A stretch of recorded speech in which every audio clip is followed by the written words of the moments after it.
Josué capítulo 3.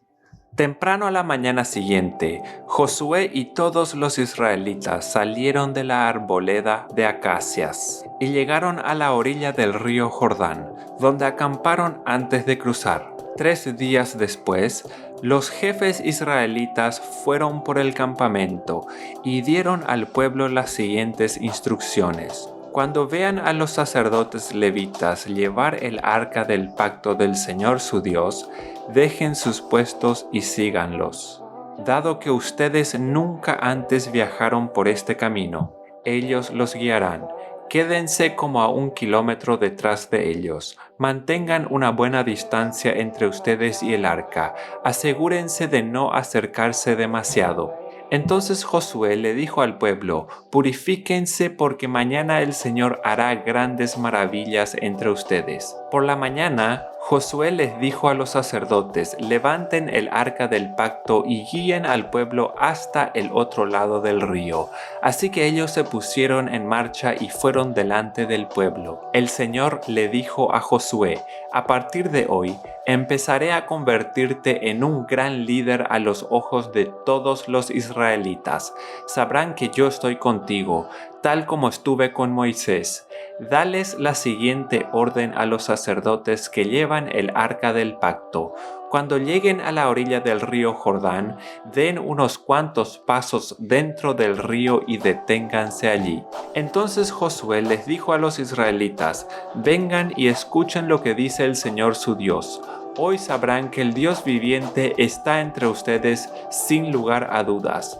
Él expulsará a los cananeos, a los hititas, a los heveos, a los fereceos, a los gergeseos, a los amorreos y a los jebuseos de delante de ustedes. Miren, el arca del pacto que pertenece al Señor de toda la tierra los guiará al cruzar el río Jordán. Elijan ahora a 12 hombres de las tribus de Israel, uno de cada tribu. Los sacerdotes llevarán el arca del Señor, el Señor de toda la tierra. En cuanto a sus pies toquen el agua, la corriente de agua se detendrá río arriba y el río se levantará como un muro. Entonces los israelitas salieron del campamento para cruzar el Jordán, y los sacerdotes que llevaban el arca del pacto iban delante de ellos. Era la temporada de la cosecha, y el Jordán desbordaba su cauce. Pero en cuanto los pies de los sacerdotes que llevaban el arca tocaron el agua a la orilla del río, el agua que venía de río arriba dejó de fluir y comenzó a amontonarse a una gran distancia de allí, a la altura de una ciudad llamada Adán, que está cerca de Zaretán, y el agua que estaba río abajo desembocó en el mar muerto, hasta que el lecho del río quedó seco. Después, todo el pueblo cruzó cerca de la ciudad de Jericó. Mientras tanto, los sacerdotes que llevaban el arca del pacto del Señor se quedaron parados en tierra seca, en medio del lecho. Mientras el pueblo pasaba frente a ellos, los sacerdotes esperaron allí hasta que toda la nación de Israel terminó de cruzar el Jordán por tierra seca.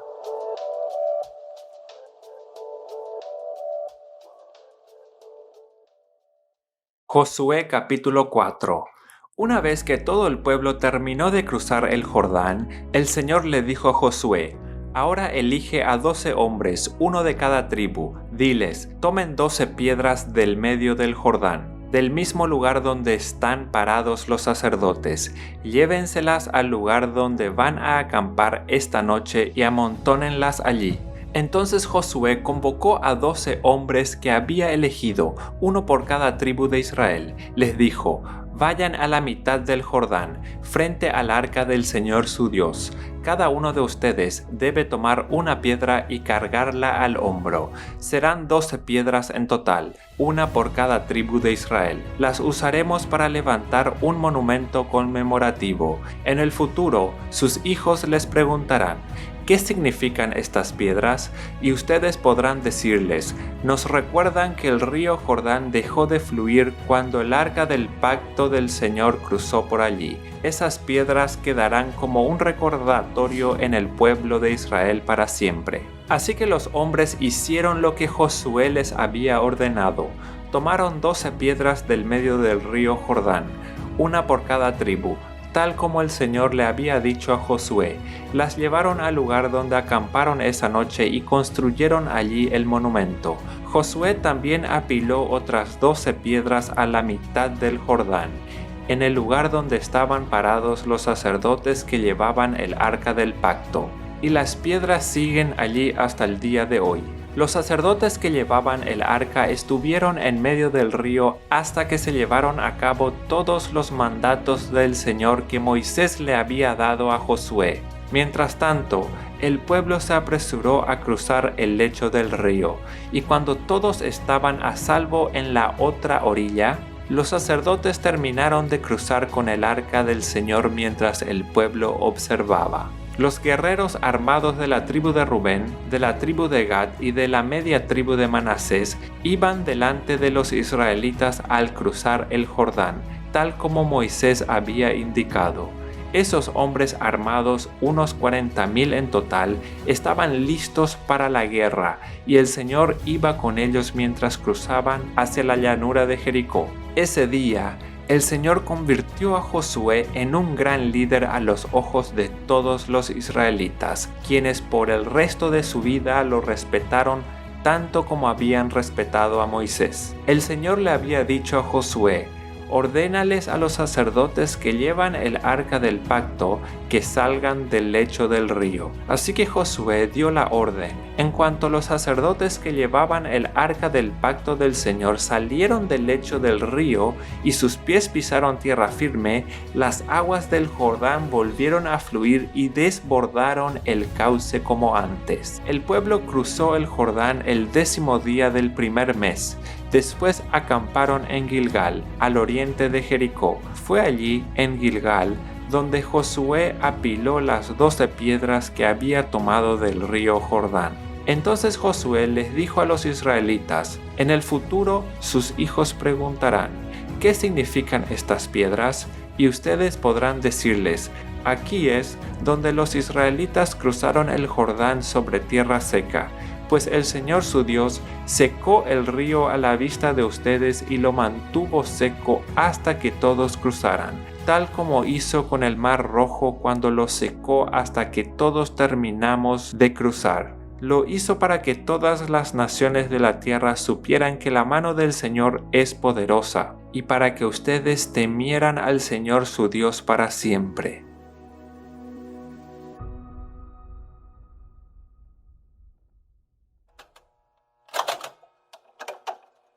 Salmos capítulo 98. Canten al Señor una nueva canción, porque ha hecho obras maravillosas. Su mano derecha obtuvo una poderosa victoria. Su santo brazo ha mostrado su poder salvador. El Señor anunció su victoria y reveló su justicia a toda nación. Recordó su promesa de amar y de ser fiel a Israel. Los extremos de la tierra han visto la victoria de nuestro Dios. Aclamen al Señor, habitantes de toda la tierra, prorrumpan en alabanza y canten de alegría. Canten alabanzas al Señor con arpa, con el arpa y dulces melodías, con trompetas y el sonido del cuerno de carnero. Toquen una alegre sinfonía delante del Señor el Rey. Que el mar y todo lo que contiene le exclamen alabanzas. Que se le unan la tierra y todas sus criaturas vivientes. Que los ríos aplaudan con júbilo. Que las colinas entonen sus cantos de alegría delante del Señor, porque viene a juzgar la tierra, juzgará al mundo con justicia y a las naciones con imparcialidad.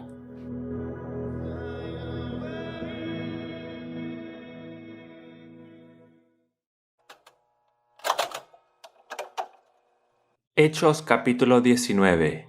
Mientras Apolos estaba en Corinto, Pablo estuvo recorriendo las regiones altas, y sucedió que, cuando llegó a Éfeso, se encontró con algunos discípulos, y les preguntó: ¿ustedes recibieron el Espíritu Santo cuando creyeron en el Señor Jesús? Y ellos respondieron: no, Ni siquiera habíamos oído hablar del Espíritu Santo.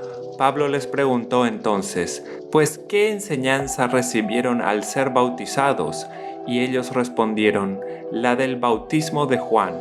Pablo les dijo, el bautismo de Juan enseñaba el arrepentimiento. Le decía al pueblo que tenía que creer en el que vendría después de él, es decir, en Jesús.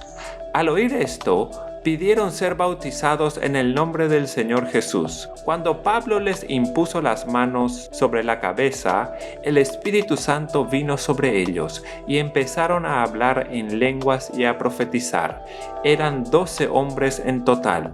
Durante 3 meses Pablo estuvo yendo a la sinagoga y allí predicaba sin ningún temor y trataba de convencer a sus oyentes acerca del reino de Dios. Pero algunos de ellos no creyeron y delante de toda la gente hablaron mal del camino. Entonces Pablo juntó a unos discípulos y se apartó de ellos, pero todos los días debatía en la escuela de Tirano. Esto se prolongó durante 2 años, así que muchos de los judíos y griegos que vivían en la provincia de Asia llegaron a oír la palabra del Señor. Dios, por medio de Pablo, hacía milagros tan extraordinarios que muchos le llevaban los paños o delantales de los enfermos y las enfermedades desaparecían y la gente quedaba libre de espíritus malignos. Andaban por ahí algunos judíos exorcistas que intentaban invocar el nombre del Señor Jesús sobre los que tenían espíritus malignos. Les decían, en el nombre de Jesús, a quien Pablo predica, les ordenamos salir. Los que hacían esto eran los 7 hijos de un judío llamado Esceva, que era jefe de los sacerdotes, pero el espíritu maligno le respondió, yo sé quién es Jesús, y sé también quién es Pablo, pero ustedes, ¿quiénes son? Dicho esto, el hombre que tenía el espíritu malo se arrojó sobre ellos y los derribó con tanta fuerza que los hizo huir desnudos y heridos. Esto lo supieron todos los habitantes de Éfeso, tanto judíos como griegos, y les entró mucho temor, pero magnificaban el nombre del Señor Jesús. Muchos de los que habían creído venían y confesaban sus malas prácticas. De igual manera, muchos de los que predicaban la magia llevaron sus libros y los quemaron delante de todos. Y el precio de esos libros era de 50,000 piezas de plata. Y fue así como la palabra del Señor fue extendiéndose y difundiéndose con mucha fuerza. Cuando Pablo vio esto, le pareció que luego de visitar Macedonia y Acaya debía ir a Jerusalén. Decía, después de estar allí, tengo que ir a Roma y ver qué pasa allá. Envió entonces a Macedonia a Timoteo y Erasto, que eran 2 de sus ayudantes, pero él se quedó por algún tiempo en Asia. Por esos días hubo un gran disturbio por causa de las enseñanzas del camino. Resulta que un platero llamado Demetrio hacía réplicas en plata del templo de la diosa Diana, con lo cual ganaban mucho dinero los artífices. Demetrio reunió a los obreros y les dijo, amigos míos, ustedes saben que este oficio es para nosotros una buena fuente de ingresos. Pero como han visto y sabido, Pablo ha persuadido a mucha gente de que no son dioses los que hacemos con nuestras manos. De esto ha convencido a mucha gente, no solo en Éfeso, sino en casi toda Asia. Esto no solo desacredita y pone en peligro nuestro negocio, sino también al templo de la gran diosa Diana, que es venerada en toda la provincia de Asia y en el mundo entero. Esto la despoja de su divinidad y majestad. Cuando los artesanos oyeron esto, se llenaron de ira y gritaron, «Grande es Diana de los Efesios». La ciudad entera se llenó de confusión. Así que todos se fueron al teatro y se llevaron a rastras a Gayo y Aristarco, los compañeros macedonios de Pablo. Pablo intentó enfrentarse al pueblo, pero los discípulos no lo dejaron. También algunas de las autoridades de Asia que eran sus amigos, le enviaron un mensaje en el que le rogaban que no se presentara en el teatro.